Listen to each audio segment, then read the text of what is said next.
काशी के अंदर लहर तारा नाम का एक तालाब है। वहां पर अष्टानंद जी नाम के एक महापुरुष बैठकर तप करते थे। एक दिन अचानक उनको क्या दिखाई दिया कि आकाश मार्ग से एक बहुत बड़ा ज्योति पुंज, प्रकाश पुंज उतरकर उस लहर तारा तालाब के अंदर जो पूर्ण विकसित एक कमल का फूल था उसके ऊपर समाहित हो जाता है। और एकाएक वहां पर एक बड़ा सुंदर छोटा सा बालक प्रसन्नता के अंदर किलोल कर रहा है। गरीबदास साहिब ने वाणी में लिखा है कि सत्यलोक से उतरे सतगुरु सत्य कबीर, जलज माहे पौधन किया सब पीरन के पीर। बंदी छोड़ गरीबदास साहिब ने सारी घटनाएं, ये लीलाएं अपनी इसी वाणी के अंदर दर्ज की हैं, इसलिए प्रमाण की आवश्यकता नहीं है। तो कबीर साहिब ने वहां पर एक बालक के रूप में अवतार लिया और बाहर से नीरू और नीमा नाम के एक जुलाहा दंपति जा रहे थे। एक बच्चे की किलकारी आवाज सुनकर नीरू और नीमा वहां पर गए।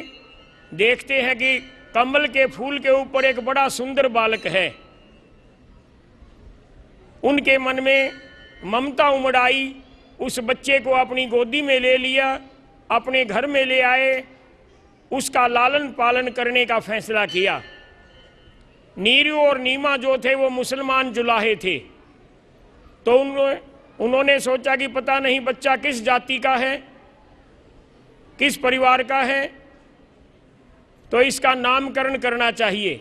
पंडित भी बुला लिए, काजी भी बुला लिए। पंडितों ने अपनी पोथी खोल ली, काजियों ने भी अपनी पुस्तक खोल ली, लेकिन नाम का फैसला नहीं हो पाया। उस छोटे से बच्चे कबीर ने, साहिब ने स्वयं कहा कि मेरा नाम कबीर। कबीर अर्थ जो है बनता है कि सबसे श्रेष्ठ, पूर्ण परमात्मा, सर्वेश्वर। तो वहाँ पर सदगुरु कबीर साहब का नामकरण हुआ। और इधर देखिए कि छोटी सी अवस्था में ही सदगुरु कबीर साहब ने आसपास के बच्चों को, दूसरे लोगों को अपनी अलौकिक लीलाओं से चमत्कृत करना शुरू कर दिया। छोटी सी अवस्था में सदगुरु कबीर साहब का दर्शन करने के लिए चारों ओर से लग गए। किसी ने कह दिया कि कबीर का गुरु कौन है? तो सदगुरु कबीर साहब तो स्वयं साक्षात परमपिता पूर्ण परमेश्वर थे, लेकिन लोक मर्यादा के अनुसार कि गुरु का होना बहुत जरूरी है। सदगुरु जी की वाणी कहती है कि आप पे गुरु, आप पे चेला। लेकिन गुरु की मर्यादा संसार में सृष्टि के अंदर पूर्ण रूप से प्रतिष्ठित होनी चाहिए। तो सदगुरु कबीर साहब ने उस समय काशी के अंदर जो पूर्ण सनातनी संत थे, पूज्य स्वामी रामानंद जी, उनसे दीक्षा लेने का फैसला किया। कबीर साहब को पता लगा कि रामानंद जी जो हैं वो कुछ खास जाति के लोगों को ही दीक्षा देते हैं, तो ये भ्रम भी दूर करना था। सदगुरु कबीर साहब बाल्यावस्था में पंचगंगा घाट पर लेट जाते हैं।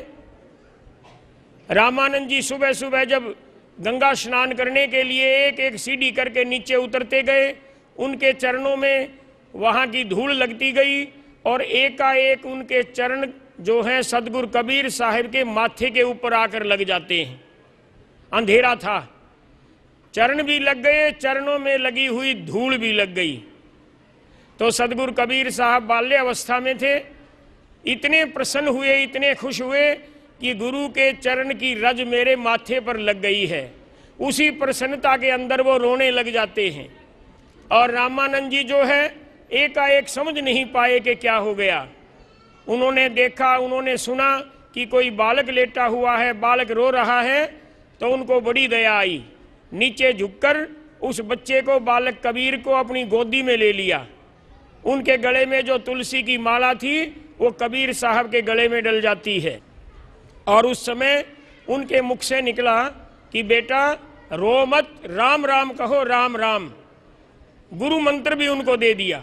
इसी तरह से सदगुरु कबीर साहिब का जो मन में इच्छा जागृत हुई थी कि मैंने गुरु धारण करना है, तो उस समय उनको रामानंद जी के रूप में एक पूर्ण संत मिल गए, गुरु मिल गए और गुरु मंत्र मिल गया।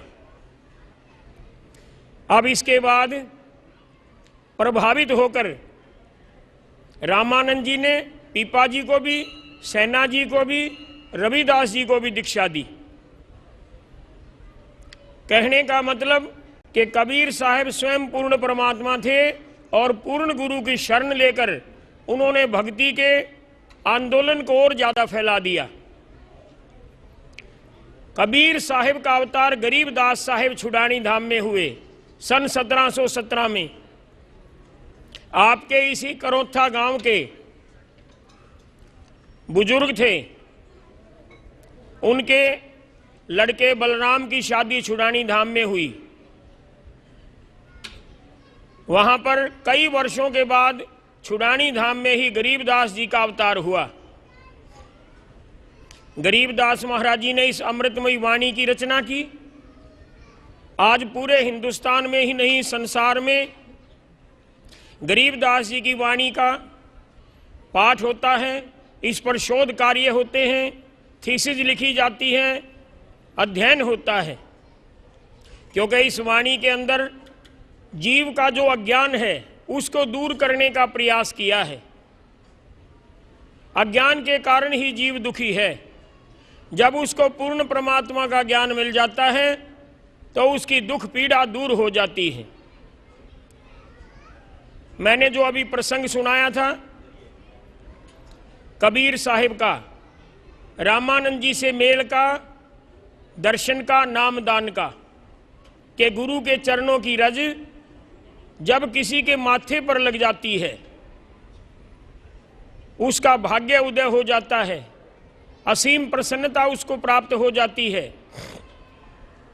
और इसी प्रसन्नता के अंदर कबीर साहिब ने एक भजन की रचना की थी कि लाग रही मेरे गुरु चरणन की धूल मस्तक लाग रही, जो अभी अभी इसी वाणी के पाठ में आप लोगों ने सुना था कि जब यह धूल चढ़ी मस्तक पर दुविधा हो गई दूर। यह जीव अनेक प्रकार की दुविधाओं में रहता है, लेकिन जब गुरु के चरणों की रज हमारे माथे पर लग जाती है, उसका उपदेश प्राप्त हो जाता है, तो जीव इन दुविधाओं से निकलकर भगवान के भजन में मगन हो जाता है। और भजन में जब मगन हो जाता है तब वो कल्याण पथ पर चलता हुआ अंततः कल्याण को प्राप्त हो जाता है। आज का ये दिन परम पूज्य महान योगेश्वर स्वामी जयतराम महाराज जी को समर्पित है, क्योंकि आज हम स्वामी जयतराम जी की छतरी में करोथा धाम जिला रोहतक में बैठे हुए हैं, बहुत खुशी मना रहे हैं। स्वामी जयतराम जी गरीबदास साहिब के ज्येष्ठ सुपुत्र भी थे, उनके लाडले शिष्य भी थे, और उनसे उपदेश लेकर जयतराम महाराज जी ने अपनी अलग से वाणी की भी रचना की है। 12,000 से ज़्यादा की संख्या में जयतराम महाराज जी ने वाणी की रचना की। जयतराम महाराज जी की वाणी में ज्ञान का भंडार है और इतिहास का भी बहुत उल्लेख है। गरीबदास साहिब ने क्या क्या कौतुक दिखाए थे, क्या क्या लीलाएं दिखाई थी, वो सारी की सारी जयतराम महाराज जी की वाणी के अंदर प्रमाण के रूप में हैं, क्योंकि उनके सुपुत्र थे। उन्होंने गरीबदास साहिब को अपने सन्मुख देखा, नज़दीक रहकर देखा, उनका प्यार, उनका लाड पाया, और सारी घटनाएं उन्होंने वाणी में दर्ज की हैं। गरीबदास साहिब के बाद में गरीबदास जी की वाणी को, गरीबदास जी के प्रभाव को कौन संभालेगा, इस बात पर चर्चा हुई छुडानी धाम में। जयतराम जी ज्येष्ठ सुपुत्र थे, तुर्तीराम जी उनके जुड़वा भाई थे।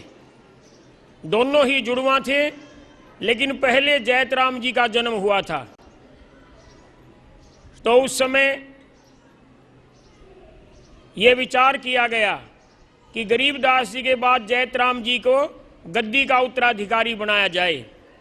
लेकिन जैतराम जी शुरू से ही फक्कड़ स्वभाव के थे, साधु स्वभाव के थे, किसी एक जगह पर बंद कर बैठने के पक्ष में नहीं थे। और उनकी जो माता जी थी परम पूज्य मोहिनी जी, उनके मन में दोनों के ही प्रति बराबर लाड प्यार था। लेकिन जब गद्दी का निर्णय किया गया तो सारे परिवार का निर्णय, संगत का निर्णय ये हुआ कि तुर्ती राम जी को गद्दी सौंप दी जाए। दोनों ही बड़े थे, जुड़वा थे, और उनके 2 छोटे भाई और भी थे। 4 सुपुत्र थे बंदी छोड़ गरीबदास साहिब के, 2 सुपुत्रियां थी। तो तुर्ती राम जी को छुड़ानी धाम की गद्दी देने का निर्णय हुआ। जैतराम महाराज जी ने बड़ी खुशी के साथ उसे स्वीकार किया। यह उनकी त्याग भावना को दर्शाता है। गद्दी का काम तुर्ती राम जी ने संभाल लिया। इधर से करोथा धाम से पंचायत लोग गए छुड़ानी धाम में। गरीबदास महाराज जी के आगे प्रार्थना की कि महाराज जी, आपका मूल ग्राम तो करोथा है और आप यहाँ छुड़ानी धाम में रहकर जीवों का कल्याण कर रहे हैं, तो आप कुछ समय के लिए करोथा में चलिए, वहाँ भी आपका ज्ञान हम लोग प्राप्त करना चाहते हैं। गरीबदास साहिब ने जैतराम जी की तरफ इशारा कर दिया कि ये मेरा ही रूप है, मेरा ही स्वरूप है, मैंने इसको पूर्ण ज्ञान दे रखा है, आप इसको लेकर जाओ और इनको वहाँ पर रखो, इनकी सेवा करो और ये वहाँ पर ज्ञान का प्रचार करेंगे। करोथा गांव की संगत पंचायत जैतराम जी को आदर के साथ यहाँ पर लाए और जहाँ पर आप लोग आज बैठे हैं छतरी में, इसी भूमि पर स्वामी जैतराम महाराज जी का आसन लगाया, उनकी कुटिया बनाई और यहाँ पर महाराज जैतराम जी जीवों का कल्याण करने लग गए, वाणी की रचना करने लग गए। ये उस समय की बात है जब दिल्ली में मुसलमान बादशाहों का राज था और राज उस समय कमजोर हो चुका था। नवाब और सूबेदार जो थे वो ज़्यादा निरंकुश हो गए थे। कानून व्यवस्था की स्थिति बहुत खराब थी। लॉ एंड ऑर्डर जो होता है वो डिस्टर्ब हो चुका था। नशेड़ी लोग, असामाजिक तत्व एक दूसरे को लूटने लग गए थे और समूह बनाकर दूसरे गांवों पर, बड़े बड़े सेठों के घरों पर हमला कर देते, लूट कर लेते, धन संपत्ति को हड़प लेते थे। और जब ऐसा कोई समूह आता था तो उसको धाड़ बोलते थे। यहाँ करोथा के आसपास के गांवों में भी ऐसे असामाजिक तत्वों का समूह बन चुका था, कई धाड़ बन चुकी थी। लोग बड़े परेशान थे। सैकड़ों आदमी धाड़ के रूप में आते, बहन बेटियों के साथ दुर्व्यवहार करते, धन संपत्ति को ले जाते। लोग डर के मारे खेतों में चले जाते थे। जैतराम जी के आगे करोथा गांव के लोगों ने प्रार्थना करी कि महाराज जी, ये देखो कितना बड़ा अन्याय हो रहा है, अपने घर होते हुए भी हम लोग घरों को छोड़कर खेतों में चले जाते हैं उनसे डरते हुए। तो जैतराम महाराज जी ने लोगों की समस्या को समझकर आश्वासन दे दिया कि आज के बाद कोई धाड़ नहीं आएगी। संतों का यही तो काम होता है, अपने सेवकों को बचाना। संत जो होते हैं सेवकों के रक्षक होते हैं। अगले दिन महाराज जी जैतराम जी ने सब लोगों को इकट्ठा किया और कहने लगे कि सबसे आगे मैं रहूंगा, कोई मेरे से आगे मत जाना, धाड़ को मैं देखता हूं वो क्या करती है। सैकड़ों की संख्या में धाड़ के लोग आए और जैतराम जी ने अपनी चादर आगे बांध ली। सबसे आगे जैतराम जी खड़े हैं, पीछे करोथा के लोग खड़े हैं। धाड़ के लोगों ने आकर सामने से गोलियों की बौछार शुरू कर दी, लेकिन जो पूर्ण परमात्मा है, जो स्वयं शक्तिमान है, उसका कोई क्या बिगाड़ सकता है। तो गोलियों से जैतराम महाराज जी का कुछ नहीं बिगड़ा। अपनी झोली में उन्होंने वो सारी की सारी गोलियां इकट्ठी कर ली धार जो है डर जाती है, वो लोग वापस भागने लगते हैं। तो जैतराम महाराज जी ने कहा कि भाई अपनी गोली तो लेते जाओ। वो लोग वहाँ पर ठहर गए। जब इस बात का पता सब लोगों को पता लगा तो डिगल गांव के लोगों ने, वहाँ की पंचायत ने जैतराम महाराज जी के नाम वहाँ पर 6-7 किले जमीन दान करी कि ये तो बहुत शक्तिशाली पुरुष है, ये तो पूर्ण परमात्मा है। अब आप देखिए, लोगों की रक्षा कर दी। गांवों में लड़ाई झगड़े तो होते रहते हैं। महाराज जी जैतराम जी बीच बीच में पंजाब प्रांत में जाते थे और साल में एक बार फागुन के मेले पर छुड़ानी धाम जाते थे और छुड़ानी धाम का मेला करके फिर यहाँ पर आ जाते थे करोथा में। एक बार करोथा के 2 ग्रुपों के अंदर झगड़ा हो गया, एक आदमी मारा जाता है। तो जैतराम महाराज जी ने लोगों की प्रार्थना स्वीकार करके उस व्यक्ति को दोबारा से जिंदा कर दिया। लेकिन उनके मन में कुछ और विचार आ गया और महाराज जी ने करोथा से भी जाने का निश्चय किया और करोथा से जाकर महाराज जी पंजाब प्रांत में रम्मत करने लग गए। वहाँ पर उन्होंने वाणी का प्रचार किया, गरीबदास जी कबीर साहब की वाणी का संदेश दिया। सबसे पहले महाराज जी करोथा में रहे, बीच बीच में पंजाब जाते थे लेकिन आ जाते थे। लेकिन अब महाराज जी करोथा से लंबे प्रवास के लिए पंजाब के लिए चल पड़े। यहाँ पर लोगों को कह के गए कि भाई मैं बहुत समय तक पंजाब के एरिया में प्रचार करूँगा वाणी का। जब महाराज जी वहाँ जालंधर जिले में, वहाँ पर फिल्लोर एक कस्बा है, राजा होता था वहाँ का। वो बहुत गुस्से वाला था, क्रूर था, साधु संतों तक को भी नहीं बख्शता था, मार देता था, पीट देता था। जहाँ पर उस राजा की सवारी निकलती थी, महाराज जी जैतराम जी ने वहाँ पर धूना लगा लिया। एक बात मैं आप लोगों को और बताता हूँ कि गरीबदास महाराज जी के करीब 125 चेले हुए हैं उस समय में। उनमें जैतराम महाराज जी पुत्र भी थे, चेले भी थे, लेकिन एकमात्र वही थे जो धूना रमाते थे। तो वहाँ पर महाराज जी ने धूना रवा लिया और राजा ने देखा कि तेरे रास्ते में कोई साधु बैठा है और धूना रवा कर बैठा है। तो उसको बहुत गुस्सा आया, अपने हाथी से उतर के और जैतराम महाराज जी को मारने के लिए जब दौड़ा तलवार लेकर, तो उसके हाथ कांपने लग जाते हैं, पूरा शरीर कांपने लग जाता है।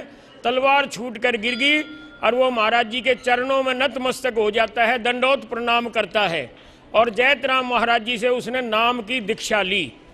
फिल्लोर का जो राजा था वहाँ पर महाराज जी का पंजाब में पहला चेला बन जाता है।